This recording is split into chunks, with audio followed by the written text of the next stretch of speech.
Lesson 1.5, parametric equations. So what we're doing with a lot of these equations is you're going to be given two equations, and we're eliminating a parameter. Okay, so you're going to be given two equations eliminating a parameter. So let's say they give you an x equals 3t. I'm just going to do right off of number 1 on the book.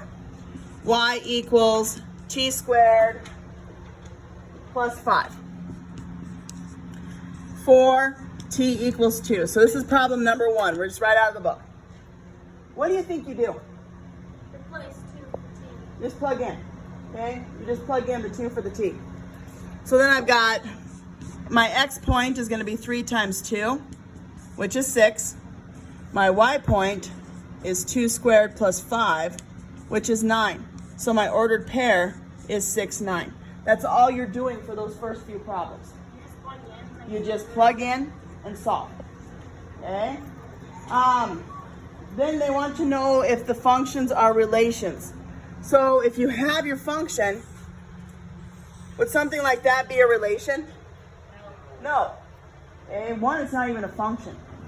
Okay? You do the line straight down, it's not even a function. Okay? Is it an inverse of something? Yes. Like if I were to just do my sine function or cosine function and flip it on its side, those two would be inverses of each other because I just flipped it around. Okay? This is a function.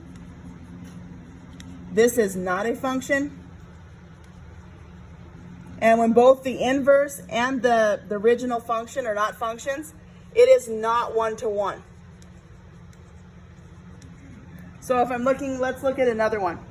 Let's say I have just your straight line.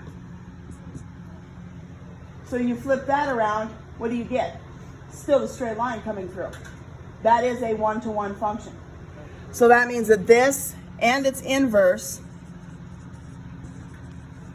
are one-to-one.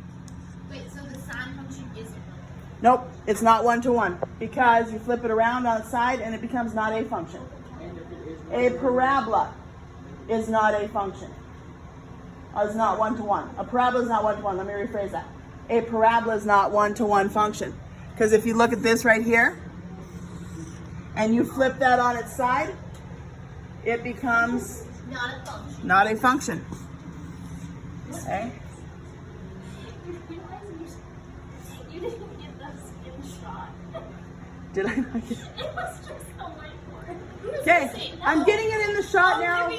Jaylyn said I didn't get it in the shot. I'm getting it in the shot now. We miss you, Olivia. All right. One thing, if you're determining whether something is an inverse, I'll go over that here in a second. Let's say I'm given my equation. Y equals 3x squared plus 2. And I want to find the inverse of that. Remember back in algebra, to find the inverse, you interchange your x and y, then solve for x. Okay? Interchange your x and y, then solve for x. So to find that inverse of that function, what does this y become? X. What does that x become? Y. Okay, what's my first thing? Now we solve for y. What's your first step?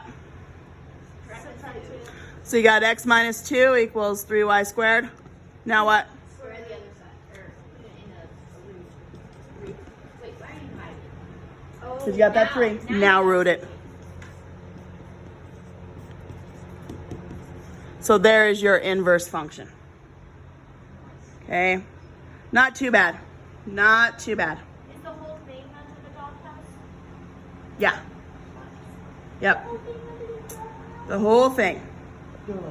Okay, if we're looking at problems 27. Wait, it says interchange x and y and then solve for x. But you just got y. Solve for y. Solve for y. This should be solve for y. Solve for y. Okay, look at number 13 or number 27. You've got f of x is 3x minus 2 and g of x is x plus 2 over 3. So we have f of x is 3x minus 2. G of x is x plus 2 over 3. This is 27. We want to verify their inverses of each other. To do that, fog and goff. And each time you're doing fog and goff, your answer should be x. Okay, so let's do fog first. So I'm taking my whole g of x, plugging it in here. So this would be 3, x plus 2 over 3, minus 2. What happens to those 3's? Cancel. So I got x plus 2 minus 2. That equals x. Okay? The next one, let's find our goff. Where you're taking your f of x and plugging it in there. So we'd have 3x minus 2 plus 2 over 3. What happens to those 2's up top? Cancel. So you got 3x over 3. 3's cancel. They are inverses of each other. Okay? That's how you verify if they're inverses. They both would equal x. And all of them that you're going to have for your homework should come out as x. Okay? All of them will come out as x.